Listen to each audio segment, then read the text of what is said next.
The story of the Exodus conjures up visions of ancient Egypt in all its glory.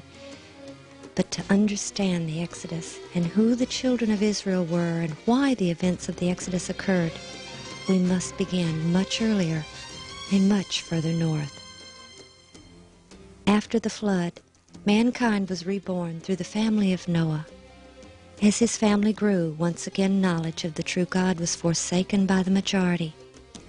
Although given the command to go forth and replenish the face of the earth, a large group traveled from the east to a plain in Shinar where they built a city called Babel and began to build a tower that was supposed to reach to the heavens and save them in the event of another flood.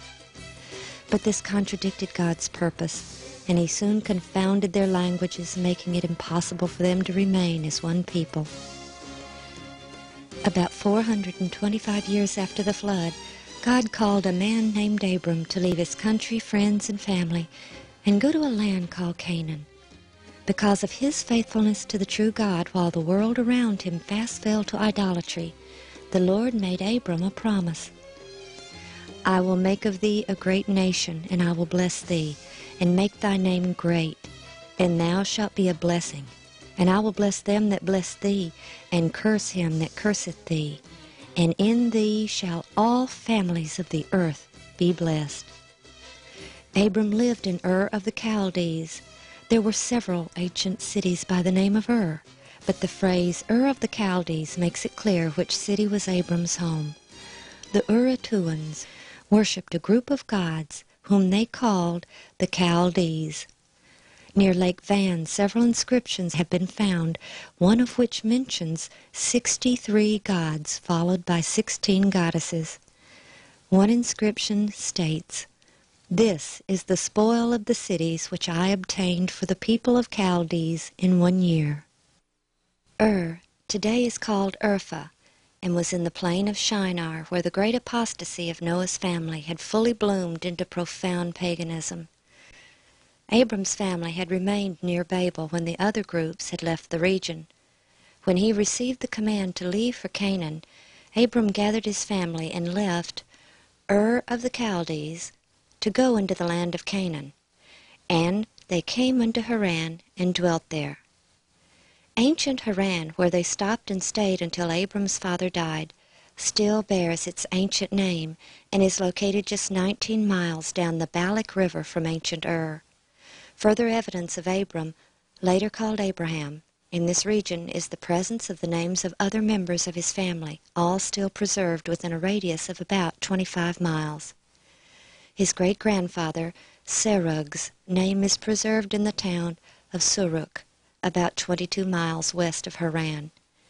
And between Haran and Urfa is Tel Terahi, which means the ruin of Terah, who was Abraham's father. And of course Haran was the name of Abram's brother, who was the father of Lot.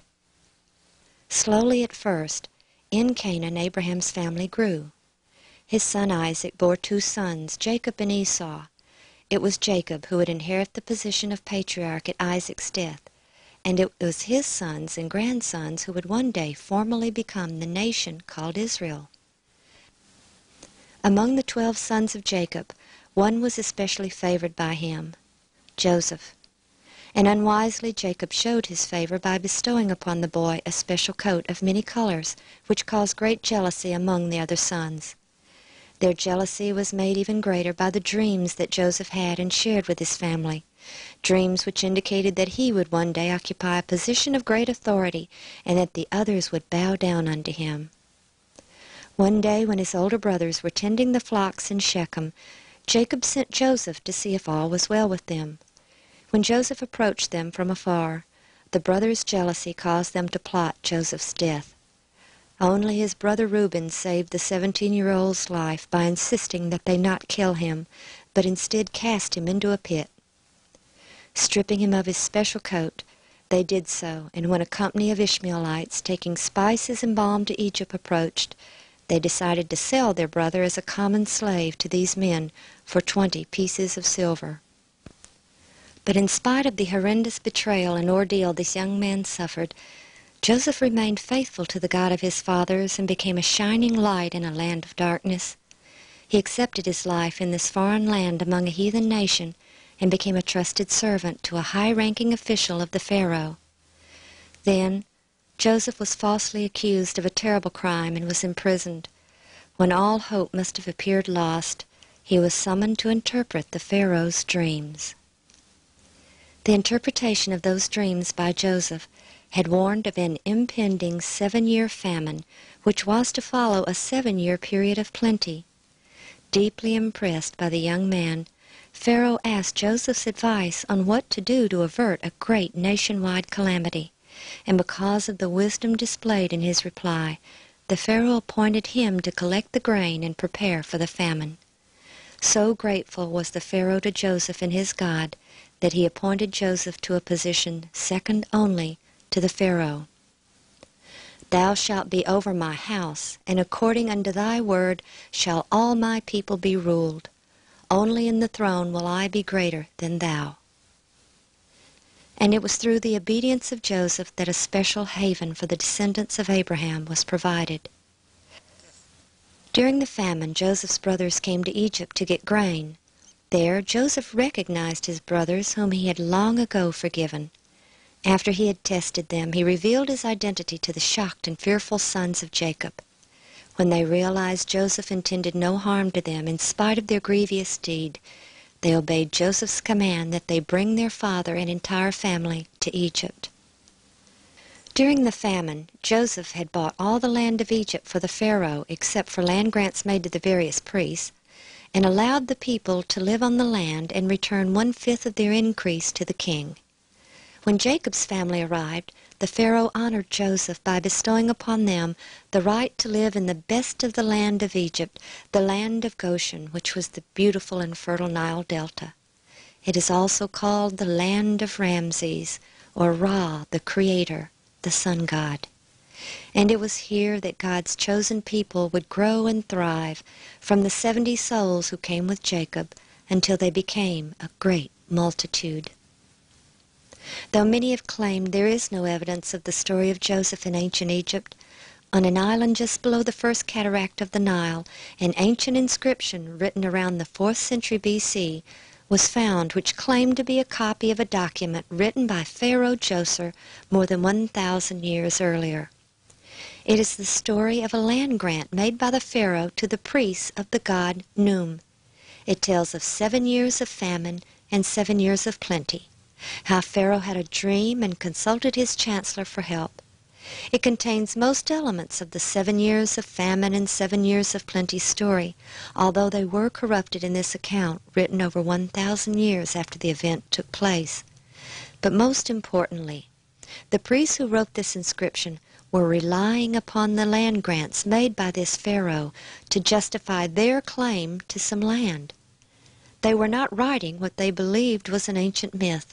They obviously believed the land grants made by Pharaoh Djoser to still be valid and of enough authority to still be in effect well over 1,000 years later. And Joseph bought all the land of Egypt for Pharaoh. Only the land of the priests bought he not, for the priests had a portion assigned them of Pharaoh. Ancient Egyptian records list Djoser as the 16th Pharaoh of Egypt, and historians have classified him with the so-called Third Dynasty. His chancellor, named Imhotep, was first known through the writings of the Egyptian historian Manetho, who in the 3rd century B.C. wrote, "During Djoser's reign there lived a man named Imhotep, who had the reputation of the Greek god of medicine, and who invented the art of building with hewn stone." The legends attributed to Imhotep were so incredible that he was considered to be mythical until this century, when excavations at Djoser's pyramid complex revealed the base of a statue with the name Djoser on it and the name Imhotep, with his long list of titles, one of which was Chief under the King, a title which first appears with Imhotep and also was first bestowed upon Joseph. Imhotep was also the architect of Pharaoh Djoser's pyramid and surrounding complex, a veritable city within a city of incredible beauty and extremely advanced in design. Built on the plateau of Saqqara, adjacent to ancient Memphis, the pyramid within the complex is the first ever built in Egypt. Ron Wyatt spent a great deal of time here searching for evidence which might shed light on the biblical account. Such an event as the famine described in the story of Joseph and the distribution of grain to the other countries would have required a major facility and system of organization. When the famine came and Joseph's brothers came from Canaan to get grain from Egypt, we are told that they went to Joseph, which indicates that he personally oversaw the distribution, at least to those coming from foreign countries. And this would mean that there was certainly a central location or granary to which the foreigners came. The complex at Saqqara contains 11 massive pits, which even the Egyptians are at a loss to explain. They are not tombs, for all tombs were underground and carefully sealed, while these were accessible from the surface, and they are extremely large. But most fascinating is the fact that they are all connected by chutes. Ron believes these were the grain storage pits of the 7-year famine. As grain was removed from one pit, grain from the other pits flowed through the chutes, making the grain always accessible from one location. These are within the wall of the step pyramid complex, which has only one entrance, and it opens to a long covered passageway with small cubicles on each side, each just the right size for a person to sit with perhaps a small table. The narrow, singular entrance would have allowed only a few people to enter at a time. There was no doubt in Ron's mind that this was the main center of grain distribution on a massive scale.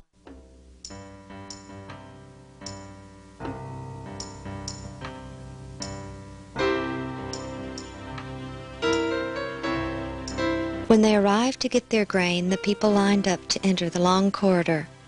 Once inside, they paid one of the cashiers in one of the cubicles for the amount of grain they wished to purchase.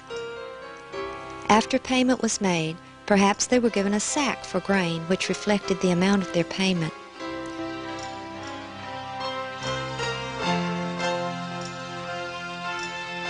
Then they proceeded through the corridor, straight to the area of the grain bins.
Once there, they descended the stairway next to the storage bins, handed their sack to a worker who filled it and returned it to them.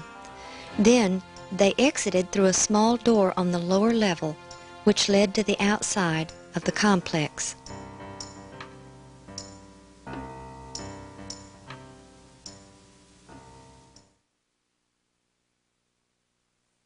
When the pits were first excavated, bits of grain still remained in them, but the official explanation was that it was the remains of food placed in graves for the deceased. However, as we mentioned, these bear no resemblance to any ancient Egyptian tombs, but they do bear a marked resemblance to pits identified as grain storage bins in other ancient civilizations. During the 7-year famine, Egypt gained great wealth and prominence among the nations through the selling of the grain. The Egyptians who lived in their cities along the Nile had little to do during the famine, since they had a 7-year supply of grain to rely on and were able to devote their time to the building projects of the Pharaoh, not as slaves, but as grateful subjects. The family of Jacob, who lived in the delta, separate from the native population, prospered and grew, exempt from the 1/5 taxation levied on the native population. From the time Jacob's family came to Egypt until the birth of Moses was about 180 years.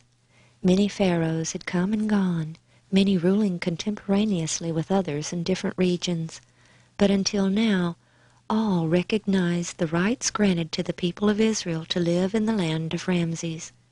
But that was about to change. Exodus 1:8. There arose up a new king over Egypt, which knew not Joseph.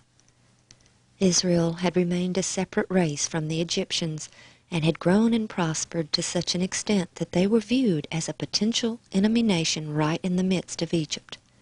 But the Pharaoh didn't want to banish the Israelites because they were skilled craftsmen, adding great wealth to the nation. By oppressing them with the bondage of hard labor, he sought to subdue them and crush their spirit. When this failed, the king then sought to decrease their number by issuing a decree that every Hebrew male born alive was to be cast into the river and drowned. It was at this time that Moses was born, and hid by his mother in an ark of bulrushes, placed in the river, and rescued by the Pharaoh's own daughter. Raised as the Pharaoh's grandson, he was considered part of the royal family, but his loyalties remained with his own people. When Moses killed an Egyptian for smiting a fellow Hebrew, he incurred the wrath of his adopted grandfather, the Pharaoh, and he fled Egypt to Midian. There he married the daughter of Jethro, the priest of Midian, a worshipper of the true Creator. 40 years later, he was called of God at the burning bush to lead his now enslaved people out of Egypt. The rest of the story is well known, but the apparent lack of any evidence has led scholars to either doubt the truth of the entire story, to try to downplay the events and explain them in terms of natural science, or explain them as normal events which were blown out of proportion. Ron Wyatt believed they occurred exactly as the Bible stated. After the final plague, which took the lives of the firstborn throughout all of Egypt, Pharaoh called Moses and said, "Rise up, and get you forth from among the people, both ye and the children of Israel, and go, serve the Lord as you have said, and take your flocks and your herds as you have said, and be gone, and bless me also." With sandaled feet and staff in hand, the people of Israel had stood hushed, awed, yet expectant, awaiting the royal mandate that they should bid them go forth. Before the morning broke, they were on their way. The Israelites had been scattered throughout the empire of Egypt by this time. As slaves, they were bound to go wherever they were told to work for the Pharaoh. But during the plagues, they had all slowly returned to Goshen or Ramses. Exodus 12:37. And the children of Israel journeyed from Ramses to Succoth. They journeyed from the land of Ramses or Goshen and encamped or gathered at Succoth. When the people were given the feast of unleavened bread, God told them, "For in this selfsame day have I brought your armies out of the land of Egypt. Therefore shall ye observe this day in your generations by an ordinance forever. This scripture clearly told Ron that they left Egypt that very day, and that Sukkoth was outside of Egypt proper.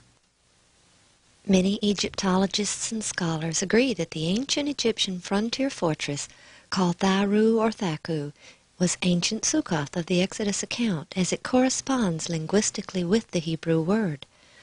Thaku was the last Egyptian city on the northeastern border, and was where the ancient pharaohs organized their armies as they prepared to go to war to the north and east. It was the only place large enough for several million people with their flocks and herds to be gathered together. And the journey of such a massive group would have been impossible without order, and Ron believed that it was at Sukkoth or Thaku that they were organized for travel.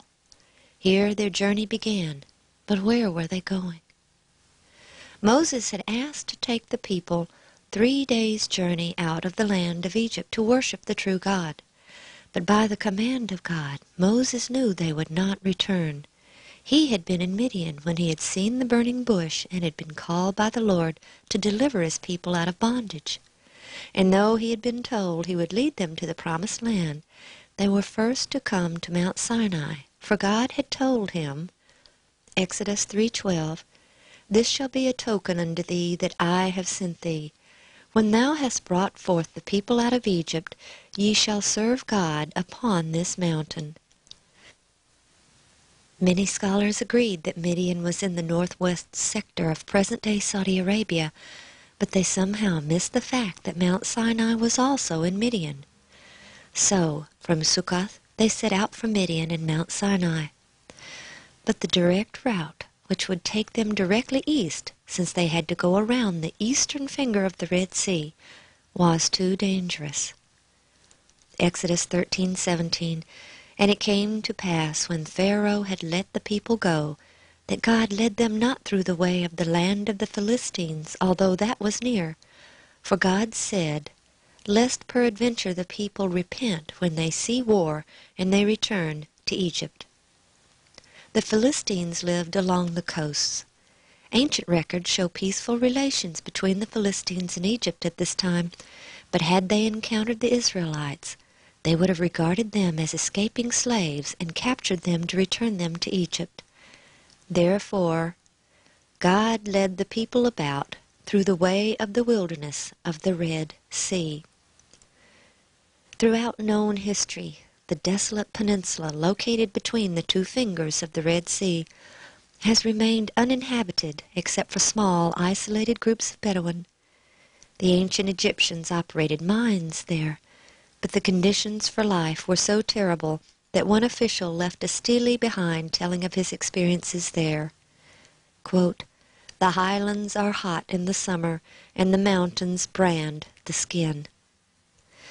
And this desolate and forbidding region, nestled between the two fingers of the northern end of the Red Sea, was quite reasonably called in the biblical account the wilderness of the Red Sea. Instead of taking the people across the flat northern plain, Moses led them through the more mountainous region where they were protected by the mountains. At the end of 3 days, when the Israelites continued their journey, instead of returning in the direction of Egypt, spies and lookouts flashed signals across the mountains. Exodus 14:5, And it was told the king of Egypt that the people fled.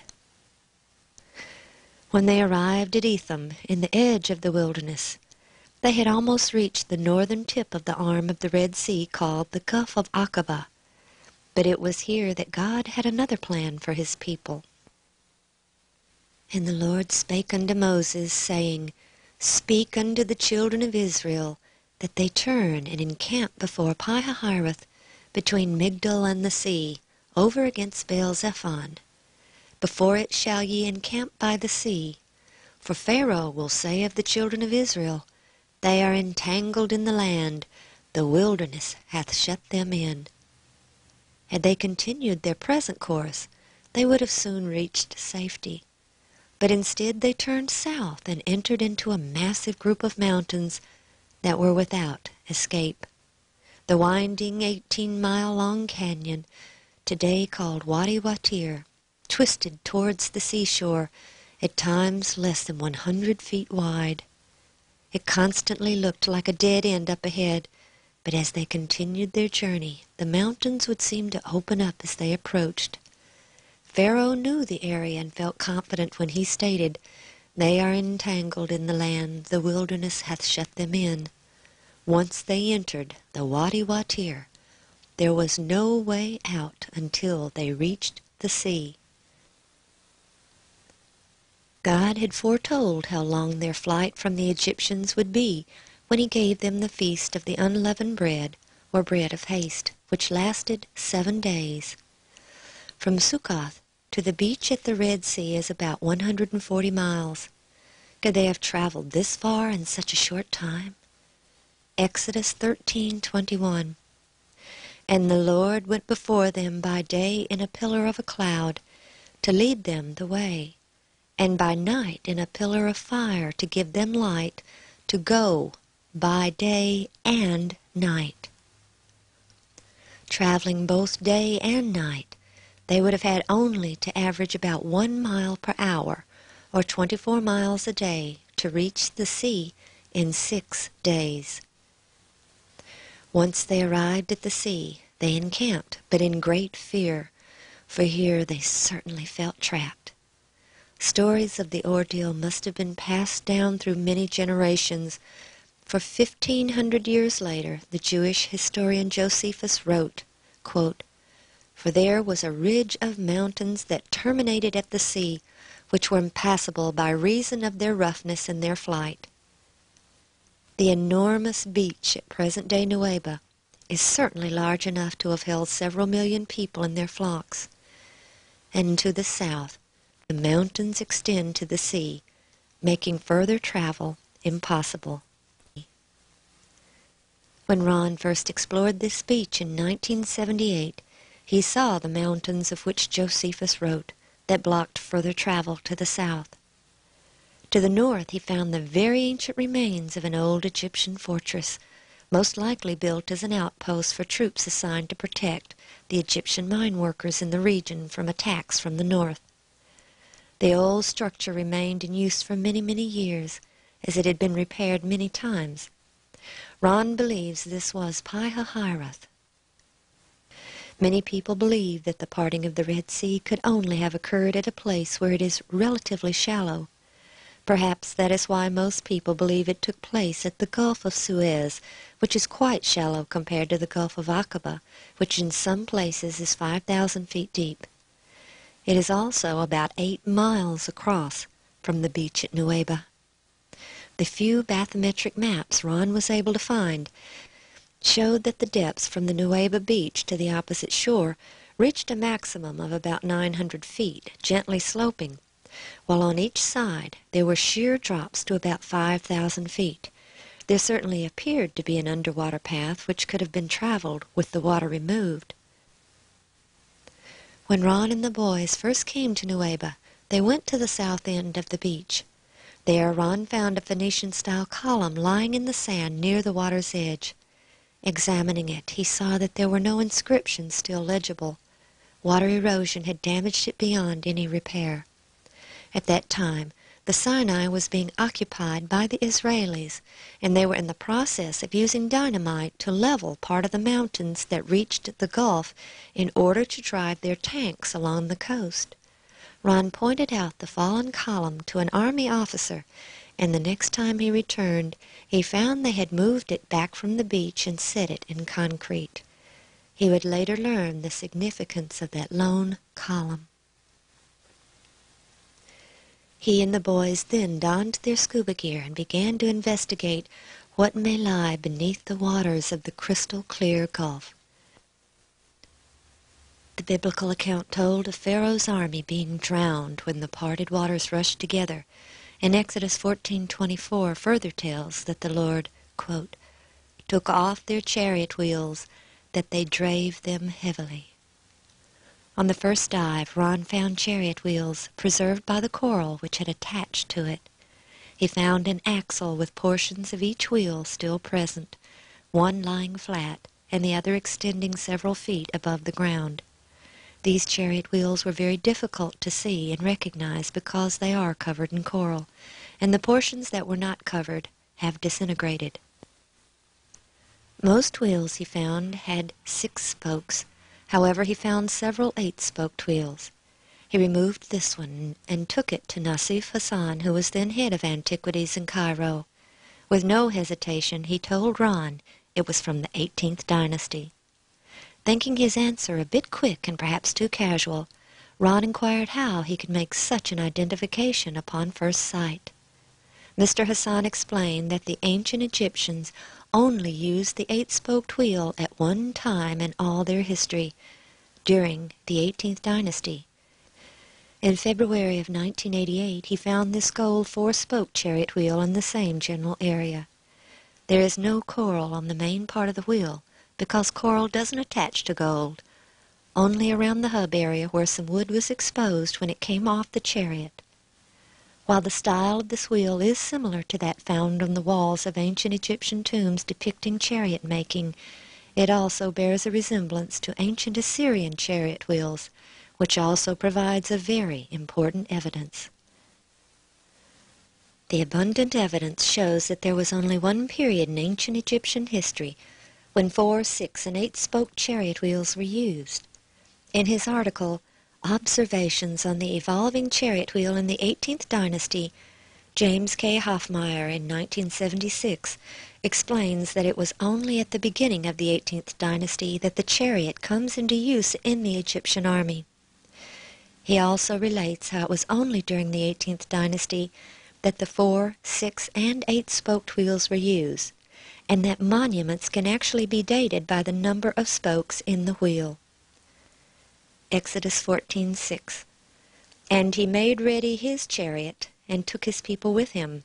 And he took 600 chosen chariots, and all the chariots of Egypt, and captains over every one of them. The Pharaoh took with him every chariot in Egypt, his own, his captains who headed the divisions, and a group called his chosen chariots, which seemed to be in addition to his regular army. There is an inscription of Ramses Meriamun that tells that he had an army of 20,000 troops, which was divided into 4 divisions. This implies that each division consisted of 5,000 troops. But many times the Pharaoh took more than just soldiers into battle. The priesthood and the military were closely associated. The Egyptian government was a combination church and state, so to speak. There were many, many gods in ancient Egypt, but the ultimate god was the one represented as the sun and known throughout the various times as Amun, Aten, and Ra or Re, among other names. It was this ultimate god that the Pharaoh was considered the earthly embodiment of. The divisions of the army were named after the gods. For example, the first army, that of Amun, the army of Ra, the army of Ta, and the army of Sutek. When the army set out to war, elaborate ceremonies were performed at the temples, asking the various gods to give them victory over their foes. Then, booty that was gained as a result of victories was dedicated to the priesthood and temples of the deities. All military victories were directly attributed to the favor of the gods. Many times, if an upcoming battle was considered to be particularly important or difficult, the priests of the various gods would accompany the army to the battlefield in hopes that the god or gods would show special favor in their endeavors. When the Pharaoh set out after the children of Israel, he had seen the power of the true God, the great I Am, during the terrible plagues. If the Egyptian army ever needed supernatural intervention by the hands of their so-called gods, it was at this time. Since the gold-veneered chariot wheel Ron found was on the Egyptian side of the Gulf, this indicates that it was at the rear of the army.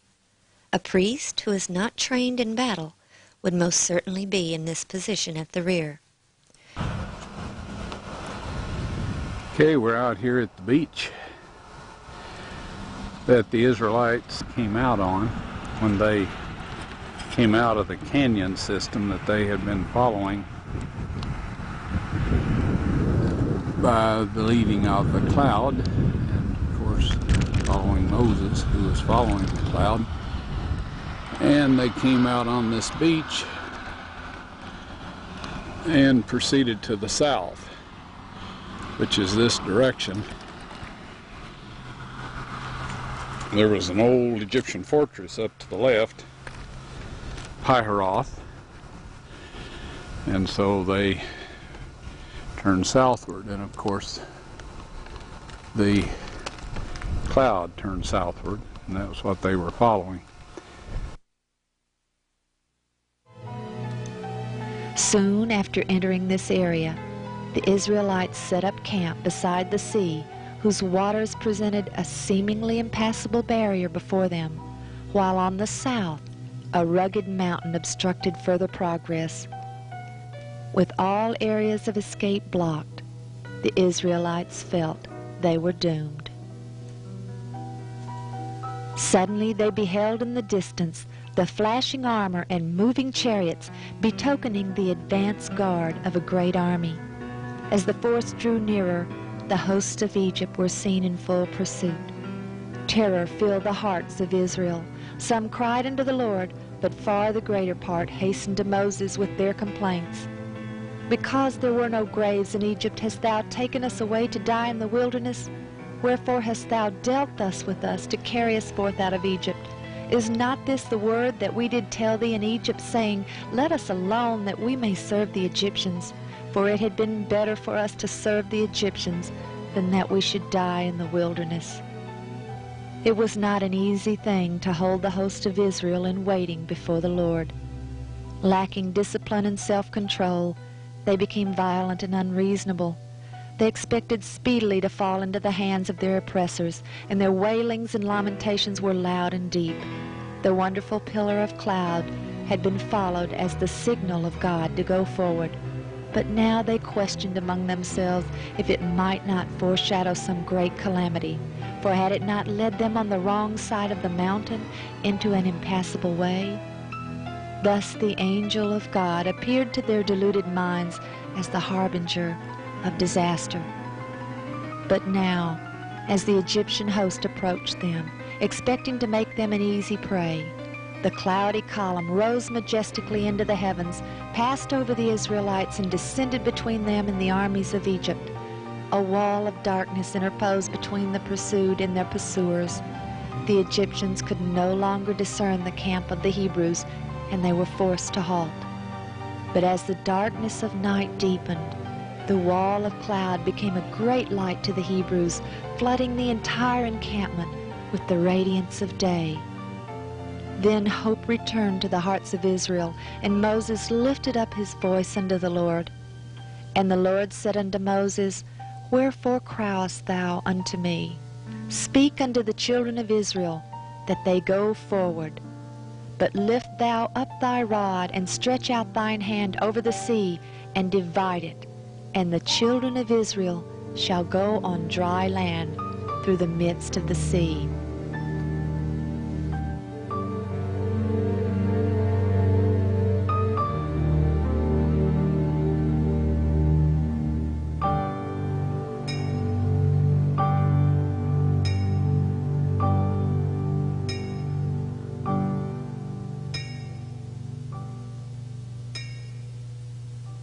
From the Red Sea, the great multitude continued their journey, which would take them to Mount Sinai. The Apostle Paul wrote in Galatians 4:25, For this Agar is Mount Sinai in Arabia. The traditional Mount Sinai in the Sinai Peninsula was identified as such by Helena, mother of Constantine. This Roman emperor, who converted to Christianity in 312 A.D., claimed to have had supernatural revelations and visions, some of which revealed to him the locations of several biblical events. He sent his mother Helena to the Middle East, where she pointed out the locations her son had seen in his visions.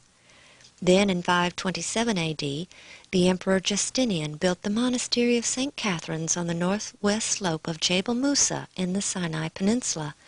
On the site, he claimed that Helena had erected a small church 2 centuries earlier. The identification of this mountain rests only on a dream of a heathen convert who sent his mother to identify the mountain based only on his description over 1,700 years after the Exodus. When Ron found the Chariot remains in 1978, he knew that the real Mount Sinai was in Arabia, just as Paul had written. He applied for a visa to enter Saudi Arabia and go to Jebel el-Lawz, the highest mountain in the rugged region along the eastern shore of the Gulf. But after 4 years of silence at his request, in January of 1984, he and his sons entered the country illegally by walking across the Jordanian border. Hitchhiking and hiring taxis, they made their way to Jebel el-Lawz. There Ron saw enough evidence to know he had the right mountain, but his excitement was soon dampened when a Bedouin in a pickup truck hastily drove up and told their driver they had to leave immediately for the border. When they arrived at the border, they were arrested. The charge, espionage for the State of Israel. Over and over Ron explained why he was there, and late one afternoon they took him in a helicopter and told him to show them where he believed the great multitude crossed the sea. He directed them to the beach directly opposite Nuweiba, where he could clearly see from the air. They landed, and close to the helicopter was a Phoenician-style column, still standing, with inscriptions in archaic Hebrew.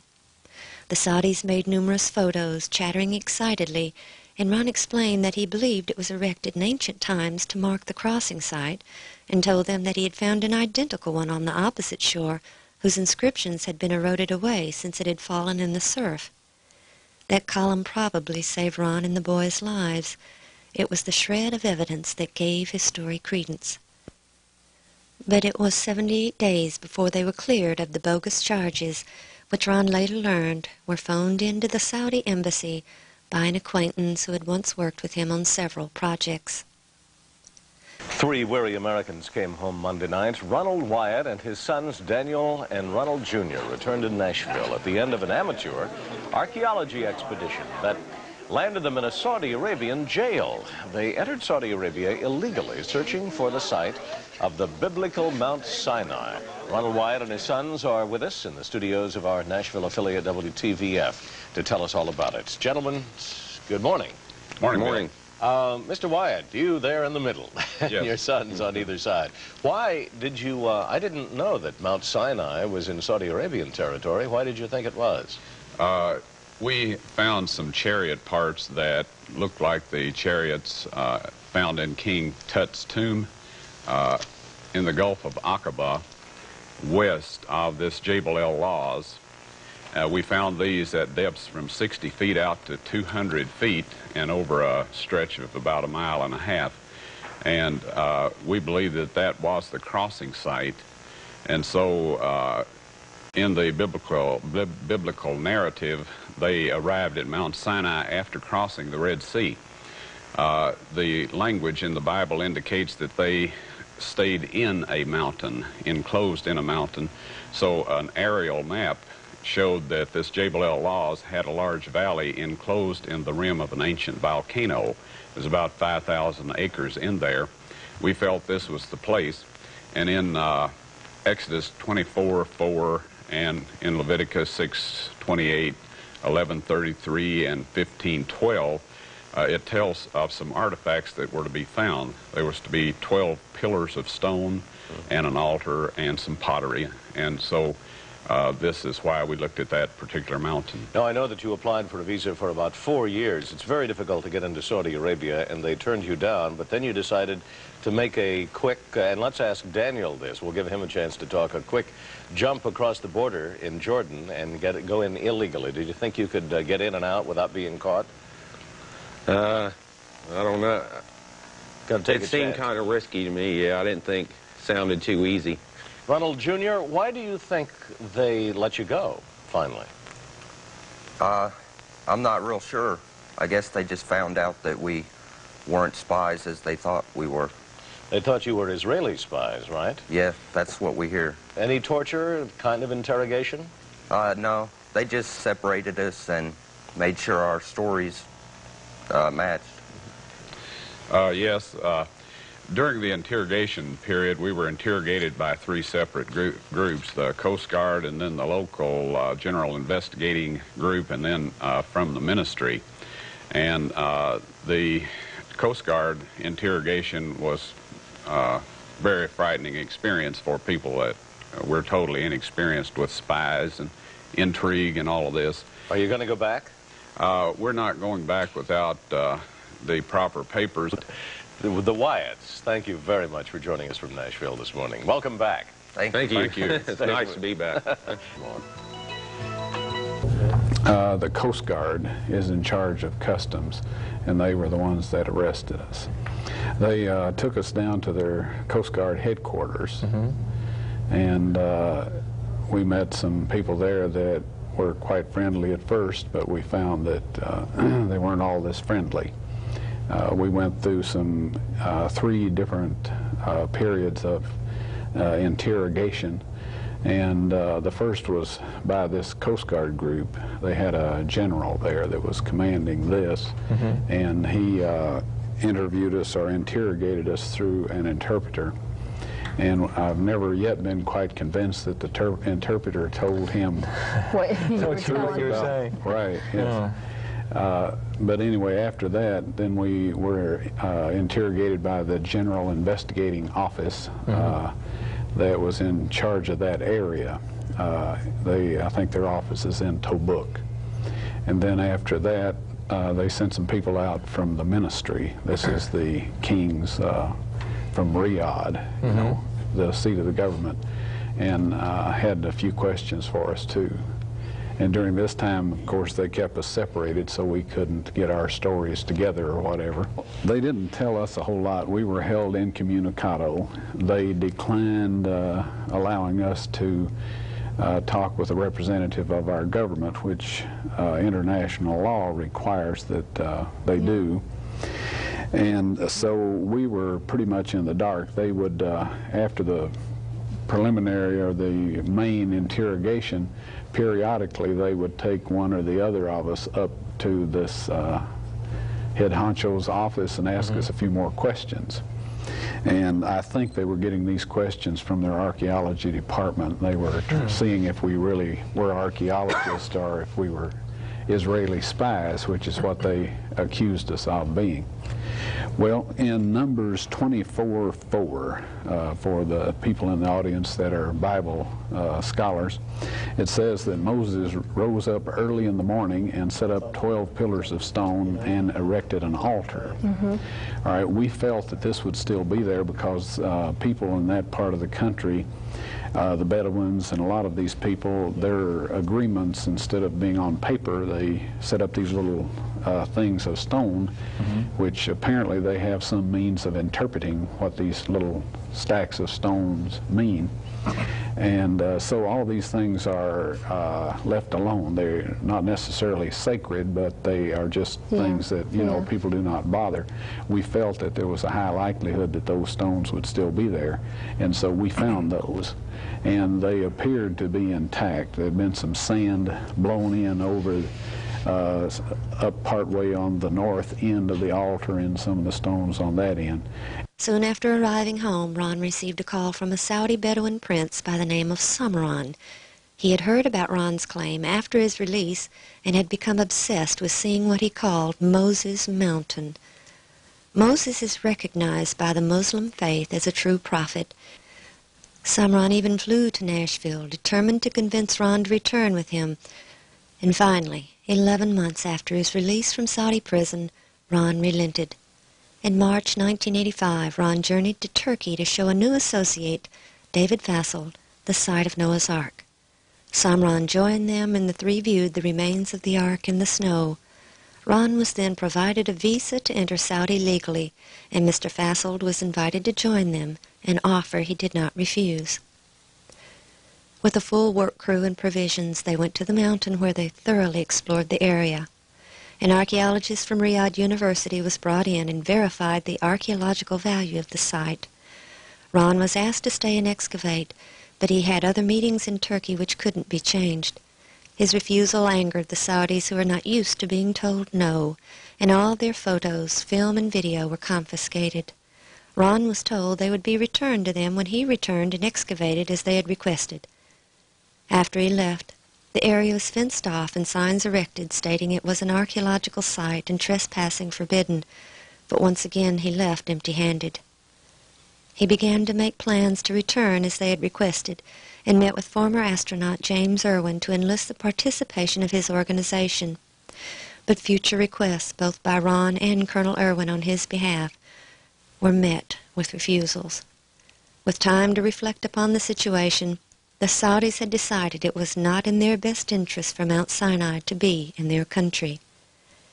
3 years later, a member of Jim Irwin's organization, along with one of their financiers, succeeded in getting into the country and getting some photos, having gotten complete directions and details from Mr. Fasselt.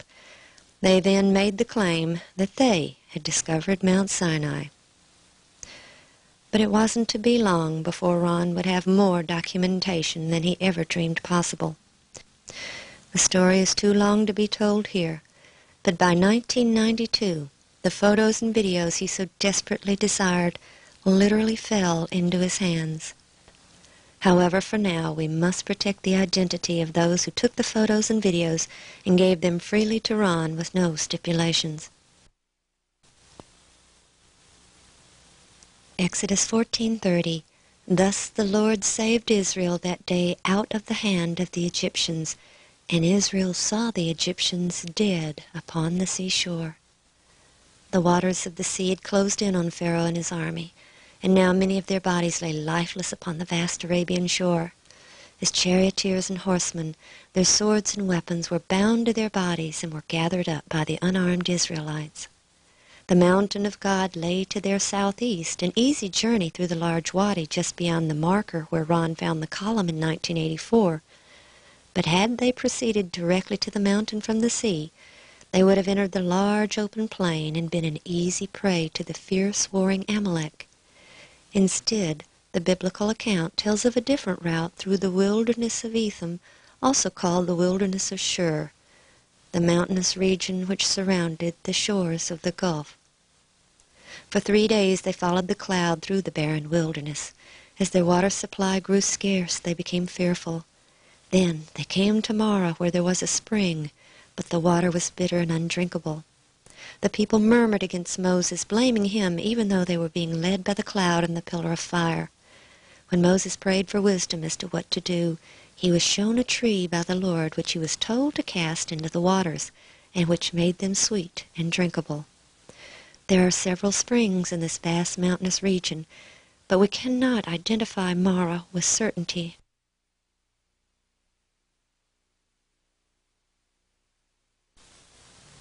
Their next stop was Elam, where there were 12 wells of water and 70 palm trees.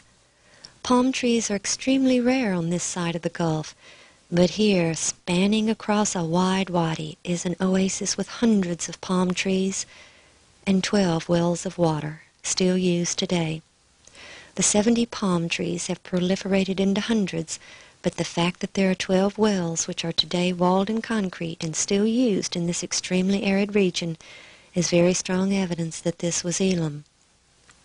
The next stage of their journey is given in both Exodus and Numbers, which seem to contradict each other. Exodus says, "And they came to Elam, and they encamped there by the waters. And they took their journey from Elam, and came unto the wilderness of Sin." While in Numbers we read that they left Elam and encamped by the Red Sea, and from the Red Sea encamped in the wilderness of Sin. This seeming contradiction is easily explained now that the site has been located. For 3 days they had wandered through the mountainous region south of the crossing site. These mountains extend to the sea, making travel along the coast impossible. Then they came to Elam, located at the south end of these mountains. After drawing their water, the Israelites set up camp. Because of the great number of people and animals, they filled the wadi from Elam westward to the nearby Red Sea shore.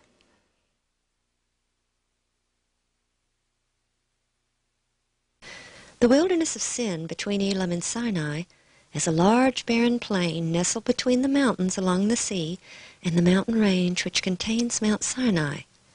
Southeast of Elim is Al-Bad, the largest oasis in the region and the home of Moses' father-in-law, Jethro. Down through the ages until this very day, local traditions abound about Jethro and Moses in Al-Bad. It was in this wilderness of sin that the multitude again murmured against Moses and Aaron for bringing them into this barren desert to die of hunger. And it was here that the Lord first gave them manna, which appeared every day except for the Sabbath. In the south portion of the plain, they retained some protection against the attack of the fierce Amalek, because the mountains along the sea and the longest arm of the Jabal Allah's range extend toward one another, forming a limited barrier to the north. But when they journeyed through the mountain pass, they were fully exposed. And here the cloud turned and led them east into the foothills on the western side of the great mountain range. Here they had limited protection within the hilly region. Exodus 17:1, And all the congregation of the children of Israel journeyed from the wilderness of sin after their journeys, according to the commandment of the Lord, and pitched in Rephidim, and there was no water for the people to drink. And once again the people became greatly upset with Moses. And Moses cried unto the Lord, saying, What shall I do unto this people? They be almost ready to stone me. And the Lord said unto Moses, Go on before the people, and take with thee of the elders of Israel, and thy rod wherewith thou smotest the river. Take in thy hand, and go. Behold, I will stand before thee there upon the rock in Horeb, and thou shalt smite the rock, and there shall come water out of it, that the people may drink. And Moses did so in the sight of the elders of Israel. Visible for many miles around, this large rock, about 6 stories in height, stands atop this hill over 100 feet above the plain. With the elders looking on, Moses climbed atop the rocky hill to the standing boulder and struck it with his staff. From within the wall of the crack, large streams of water flowed out into the plain. The channels this water cut into the rock is still visible between the large crack, and the direction of the water flow can be seen in the channels cut into the earth. The rock of the hill upon which the boulder still sits displays signs of water erosion. Then came Amalek and fought with Israel in Rephidim. Since the multitude was hidden only in the foothills as they traveled to Rephidim, the Amalek may have seen the cloudy pillar by day and fire by night, which may not have been visible while they traveled through the mountainous region. In Deuteronomy 25:18, Moses recounts the attack and how the Amalek, quote, met thee by the way, and smote the hindmost of thee, all that were feeble behind thee, when thou wast faint and weary. Though a surprise attack from the rear, their position seemed to have afforded them some strategic advantage, for they were able to organize an army and go to battle the next day, armed with the weapons of the drowned Egyptians. And Moses said unto Joshua, Choose us out men, and go out, fight with the Amalek tomorrow. I will stand on the top of the hill with the rod of God in mine hand. And it came to pass, when Moses held up his hand, that Israel prevailed, and when he let down his hand, Amalek prevailed. But Moses' hands were heavy, and they took a stone and put it under him, and he sat thereon, and Aaron and Hur stayed up his hands, the one on the one side, and the other on the other side, and his hands were steady until the going down of the sun. And Joshua discomfited Amalek and his people with the edge of the sword. After the battle, Moses built an altar to the Lord just a few 100 yards from the rock which brought forth the streams of water, and he called the name of it Jehovah Nissi. Rephidim means plains, and the flat land amid the foothills of the mountain range consists of thousands of acres, more than enough room for the great multitude to have camped, and for a great battle to have taken place. They had entered this wilderness of sin exactly 1 month after they had left Egypt, and would reach the encampment at Mount Sinai exactly 2 months after leaving Egypt. This indicates that they spent possibly up to 3 weeks here, and the area is abundant with evidences of their stay. These plains are littered with the remnants of ancient structures such as these round hut circles. Though no one knows their exact function, it appears that a large center stone held up a tent, while smaller stones were placed along the edge of the tent to secure it. This would provide protection for a sleeping family from any wild animals as well as from their own flocks. After the Amalek attack, Jethro, Moses' father-in-law, came with his sons and his wife unto Moses in the wilderness, where he encamped at the mountain of God. Rephidim is located on the western side of the great mountain range the Bedouins still call Jebel Musa. The split rock from which the water came forth was called the rock at Horeb. They were at the holy mountain, but they were on the western side. Their next encampment would be on the eastern side. Exodus 19:1. In the 3rd month, when the children of Israel were gone forth out of the land of Egypt, the same day came they into the wilderness of Sinai, for they were departed from Rephidim, and were come to the desert of Sinai, and had pitched in the wilderness. And there Israel camped before the mount. From Rephidim they continued their journey around the mountain range, first going north, then circling around to the east and south. As they entered the foothills on the eastern side, the rocky cliffs rose hundreds of feet on either side. Sandstone mountains were soon replaced by towering granite cliffs which rose to greater heights around them. Finally, they entered a massive plain surrounded by granite walls, which can be seen in this satellite photo. The cloud which was leading them stopped, and they gazed upon the lofty peak of Mount Sinai. Here was to be their home for almost a year. This was not an arbitrary stop along the route to Canaan. The people had nearly lost all true knowledge of God while under the influence of heathen Egypt. Had God not intervened, all knowledge may have been lost. When called by God to lead the people out of Egypt, Moses had asked, "When I shall come unto the children of Israel, and shall say unto them, The God of your fathers hath sent me unto you, and they shall say to me, What is his name? What shall I say unto them?" The voice from the midst of the fire replied, "I am that I am." And he said, "Thus shalt thou say unto the children of Israel, I am hath sent me unto you." Almost 1,500 years later, Christ would say to the Jews, "Verily, verily, I say unto you, before Abraham was, I am." I am was the voice in the burning bush. The knowledge of a coming Redeemer was known from the time Adam fell and the blood sacrifices were instituted which pointed to his death. Abraham knew and understood what had to occur. As Christ later said to the Jews, John 8:56, "Your father Abraham rejoiced to see my day, and he saw it and was glad." The events of the Exodus were part of the plan that had been decided in heaven, the plan of salvation for downfallen man, and at the mountain more details of that plan were about to emerge. God was personally intervening to prepare the people who were given the privilege of taking the knowledge of him to the world. As soon as they arrived, God spoke to Moses, Exodus 19:10, "Go unto the people and sanctify them today and tomorrow, and let them wash their clothes, and be ready against the 3rd day. For the 3rd day the Lord will come down in the sight of all the people upon Mount Sinai."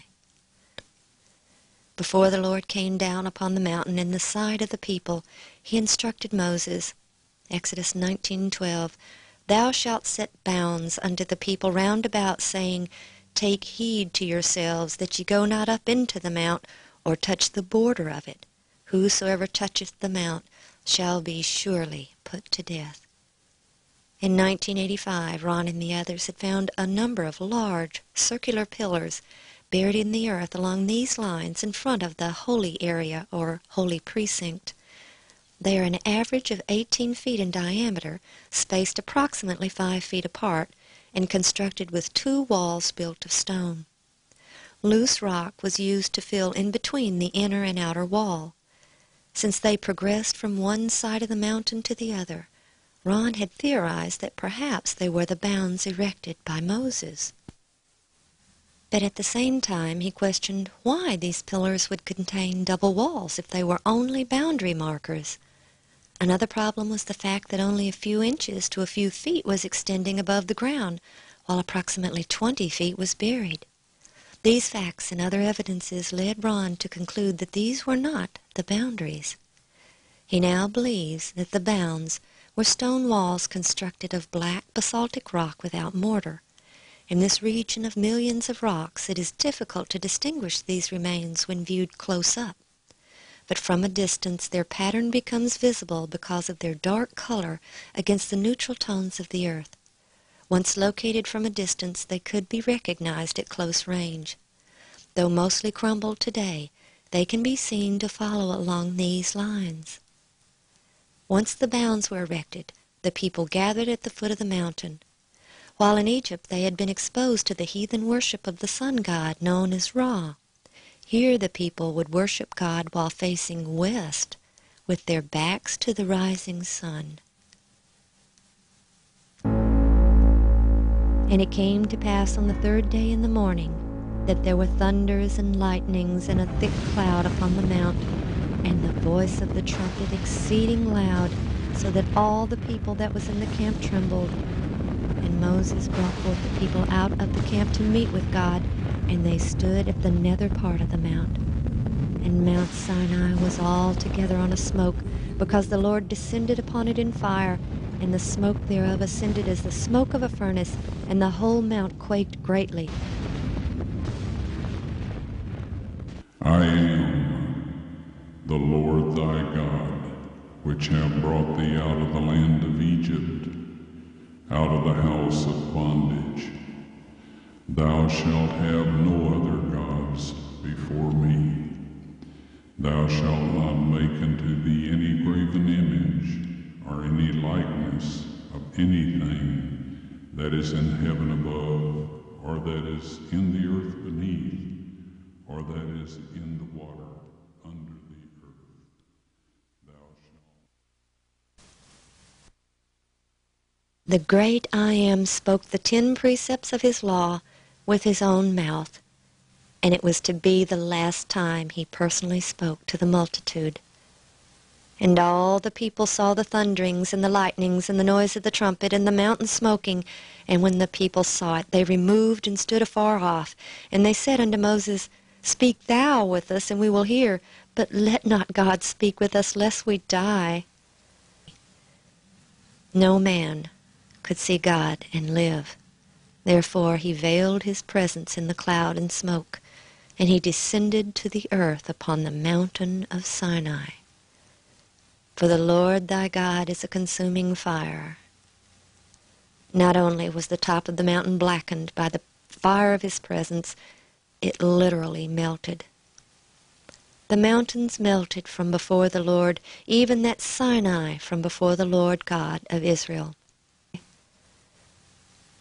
God then called Moses up into the mountain and gave him judgments and statutes, which Moses carefully wrote down. His great law, the 10 Commandments, were the constitution of God's government, unchangeable and universal. The judgments and statutes given to Moses were specific policies to uphold equal justice in the community. Today, statutes are framed to deal with individual situations where it may not be clear as to how to deal with it. But these laws always fall within the confines of the Constitution. This is an example of the statutes God gave to Moses. And if a man shall open a pit, or if a man shall dig a pit and not cover it, and an ox or an ass fall therein, the owner of the pit shall make it good, and give money to the owner of them, and the dead beast shall be his. Moses wrote down all the Lord told him. God ended his conversation with Moses with his promise to deliver the people into Canaan and all the blessings of prosperity if they obeyed his commands. He had proposed a contract or covenant with the children of Israel. Moses, as the liaison between God and the people, would present the terms of the contract to the people. Then they would decide if they accepted or declined. But first Moses was instructed to make certain preparations. An altar of earth thou shalt make unto me, and shalt sacrifice thereon thy burnt offerings, and thy peace offerings, thy sheep, and thine oxen. In all places where I record my name I will come unto thee, and I will bless thee. And if thou wilt make me an altar of stone, thou shalt not build it of hewn stone. For if thou lift up thy tool upon it, thou hast polluted it. Neither shalt thou go up by steps unto mine altar, that thy nakedness be not discovered thereon. At the foot of the mountain, in the Holy Precinct, just below the blackened peak that had trembled at the presence of God, Moses built an altar of unhewn stone, approximately 50 to 60 feet long and about 25 feet deep. It's about 4 feet high. Directly adjacent to this altar is a fenced area of the same approximate size which joins the altar. Though the structures are crumbled, it can still be seen that there are 2 entrances into the walled-in area, which is divided into 2 equal sections by a freestanding wall which extends lengthwise down the center. And he sent young men of the children of Israel, which offered burnt offerings and sacrificed peace offerings of oxen unto the Lord. And Moses took half of the blood and put it in basins, and half of the blood he sprinkled on the altar. Based on the layout of the altar and adjacent structure, it appears that an orderly system was devised for making the vast number of offerings that would have resulted from a population close to the size of the 5th largest city in the United States. The young men led the live animals near the altar. Each animal was then slain, its blood carefully gathered into vessels which were given to Moses or the priests. The young man then picked up the dead animal and entered the corridor, waiting in turn to give the animal to the priest administering the offerings at the altar. This done, he then turned and left by the other corridor, exiting at the doorway. Beside the altar, Moses erected 12 pillars according to the 12 tribes of Israel.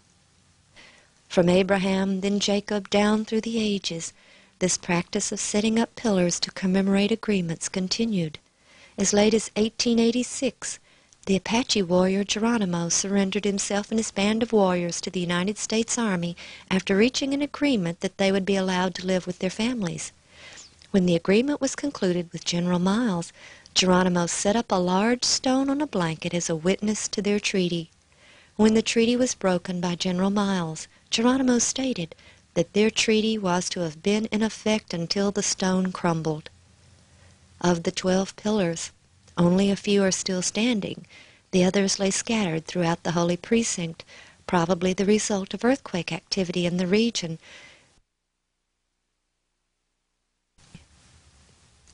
When the sacrifices were made, the terms of the contract or covenant were presented to the people.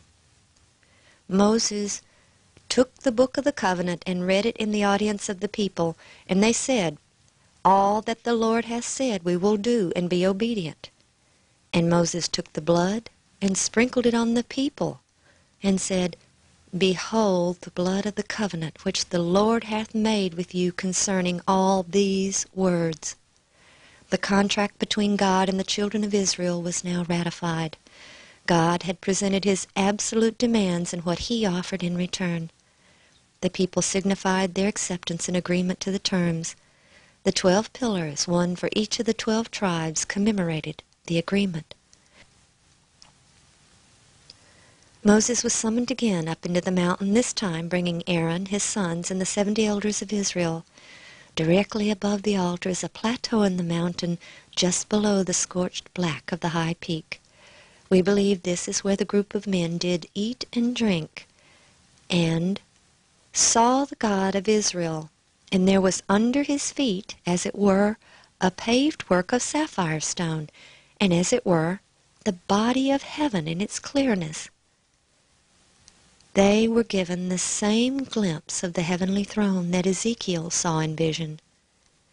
Then I looked, and behold, in the firmament that was above the head of the cherubim, there appeared over them, as it were, a sapphire stone, as the appearance of the likeness of a throne.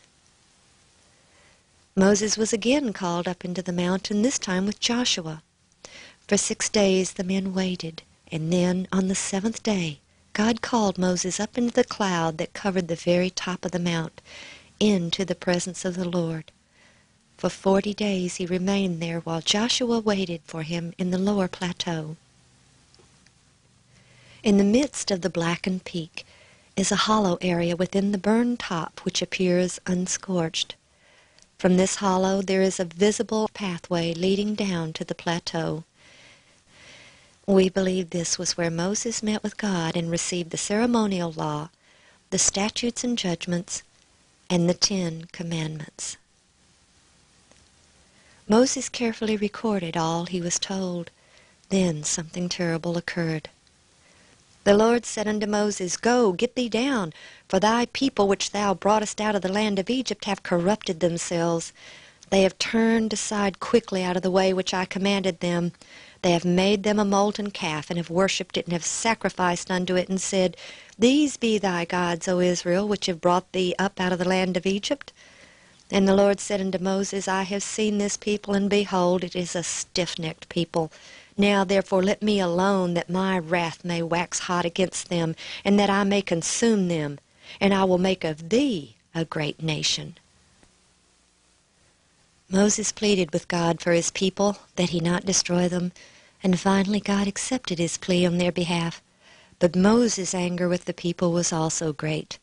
With the 2 tables of stone cradled in his arms, Moses began down the mountain and approached Joshua, waiting in the plateau. As he came near, Joshua said, There is a noise of war in the camp.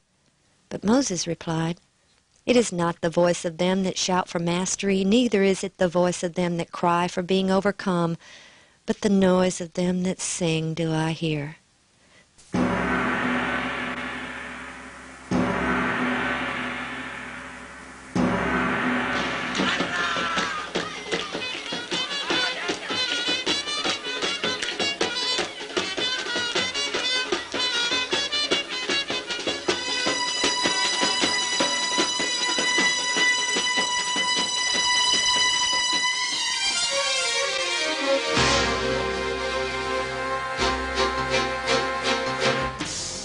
And it came to pass, as soon as he came nigh unto the camp, that he saw the calf and the dancing, and Moses' anger waxed hot, and he cast the tables out of his hand, and brake them beneath the mount. While Moses had been in the mountain, judicial authority had been given to Aaron. Since Moses was gone so long, the people returned to their old superstitions and demanded an image to represent God. The Egyptian cow gods of Hathor and Apis were selected, and a golden calf was made, in direct contradiction to the commandment of God that they were not to make any graven image or any likeness of anything that is in heaven above, or that is in the earth beneath, or that is in the water under the earth. The altar to the golden calf was visible to Moses and Joshua as they descended the mount. Located about 2 kilometers from the altar at the foot of Mount Sinai, it still contains the images carved into the rock, depicting the Egyptian Apis bull and Hathor the cow goddess. These images made the greatest of impressions upon the Saudi archaeologist in 1985, who told Ron that nowhere else in Saudi Arabia are these found. They are distinctly ancient Egyptian. When Ron climbed upon these boulders, still wet with the morning dew, the top of the large boulder sitting horizontally across the top caught his eye. When he wiped away the dew, he saw tiny flecks of gold dust embedded in the top of the rock, which had a smooth indentation along the surface, like something had been ground on it, causing it to wear down the surface. Moses had taken the calf which ye made, and burned it with fire, and stamped it, and ground it very small, even until it was as small as dust. And I cast the dust thereof into the brook that descended out of the mount. The evidence suggests that Moses ground the golden calf to dust on the altar itself. Then, gathering the powdery dust, he put it in the brook that descended out of the mount. Looking down from the plateau, the path of the stream can be clearly seen, although no water flows there today. The evidence indicates that the water from the mountain stream flowed into the lake, and around the lake they built a large system of wells. The wells extended to the bedrock along the stream and around the edge of the lake, with only a few feet extending above the ground. As the water flowed towards the lake, it soaked into the dry, rocky earth down to the bedrock. Then it seeped through the rock walls of the wells and continually filled them to the level of the lake. The double walls of the well, filled with smaller rock in between, acted as a filter and purified the water. Stone walls built of black stone not only lined the bounds around the mountain edges, they also followed along the banks of the stream extending into the Holy Precinct. Each day as the people came to draw water, they were constantly in view of the magnificent Mount Sinai, which surely impressed them with the knowledge that they were totally dependent upon the Lord for their precious water. There was only one way to enter the holy area. That was through the narrow strip of land between the border of the mountain and the lake on the north end. Even today, this is the only means by which the area can be entered without one having to scale the steep rocky walls of the dry lake bed. The white columns glistening in the sun that had caught Ron's eye just before he was arrested in January of 1984 still lie scattered near the altar. While there in 1985, Ron was told that the white marble shrine that had once been there had been disassembled and taken to Hagel years earlier and used in the construction of a mosque. Only the broken and small pieces had been left behind. But Ron found one piece that contained an inscription in archaic Hebrew. Knowing that he wouldn't be allowed to remove it, he quietly buried it, but he made note of the inscription, which he later had translated. The inscription, though incomplete, was very similar to that one on the column on the beach, and contained Solomon's name, Mizraim, or Egypt, and Moses, which indicated to Ron that Solomon had also erected these items to commemorate the great event of the Exodus. And the Lord said unto Moses, Hew thee 2 tables of stone like unto the first, and I will write upon these tables the words that were in the first tablets, which thou breakest. For 40 days and nights Moses again stayed atop the mountain, and the Lord wrote the 10 Commandments, this time on the stones Moses had prepared. When he returned to the camp with the tables of stone, his face glowed with supernatural light, and the people were afraid to come near him. So he veiled his face and gathered the congregation to tell them all that God had told them. Let them make me a sanctuary that I may dwell among them, according to all that I show thee, after the pattern of the tabernacle, and the pattern of all the instruments thereof, even so shall ye make it. The ordinance of the sacrificial system, or ceremonial law, was made up of symbols pointing to the future Messiah, to his sacrifice and his priesthood. The solemn service of the sanctuary typified the grand truths that were to be revealed through successive generations. The cloud of incense ascending with prayers of Israel represented his righteousness that alone can make the sinner's prayer acceptable to God. The bleeding victim on the altar of sacrifice testified of a Redeemer to come, and from the Holy of Holies the visible token of the divine presence shone forth. The sanctuary was patterned after things in the heavens, holy places which were figures of the true, as Paul explained. The room that contained his earthly throne, the mercy seat, was called the most holy place and represented the throne of God in heaven. There I will meet with thee, and I will commune with thee from above the mercy seat, from between the 2 cherubim which are upon the ark of the testimony.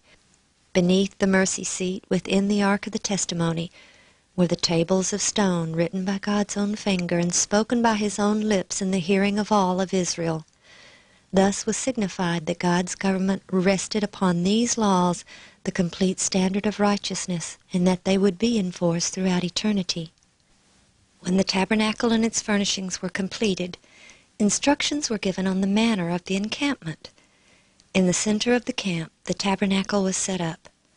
Around it on the north, south, and east were the tents of the Levites who had the care of the tabernacle and the services therein. On the west side were the tents of Moses, Aaron, and his sons. Afar off from these, the other tribes were assigned to the north, south, east, and west. Beyond can be seen the vastness of the camp of the Israelites. About 10 miles in length from north to south, it's approximately 6 miles wide. To the west and north, it is shielded by the sheer cliffs of the mountain range. To the east and south, it is surrounded by the smaller dark hills, giving it the appearance of a massive ancient volcanic rim. The mixed multitude which had left Egypt with them was not allowed in the camp itself, and we believe they made their camps in the smaller plain to the east, which was separated from the main camp by the lower dark-colored mountains, which also resemble the rim of an ancient volcano. And here was home to the great multitude for almost a year. Here in this desolate region was an entire nation unto itself, sustained completely by God. The manna which fell here long ago ceased, but one very precious evidence remained. The Bible tells us about the manna. The people went about and gathered it, and ground it in mills, or beat it in a mortar, and baked it in pans, and made cakes of it. The broken millstone that was found in the camp did not belong to any of the handful of Bedouin who still roam through the area today. Their diet consists largely of dates, figs, camel's milk, and camel's meat. There is no grain here, no wheat, no corn. There is nothing to grind. But over 3,000 years ago, a whole nation of people daily ground manna in mills, and one of those broken millstones was left behind. After all the wonderful miracles God wrought in the deliverance of his people, when they left Mount Sinai and came to the border of the promised land, because of their lack of faith, God did not lead them in. Instead, they were doomed to wander for 40 years in the wilderness. Only 2 men who had left Egypt entered the land of Canaan, Joshua and Caleb.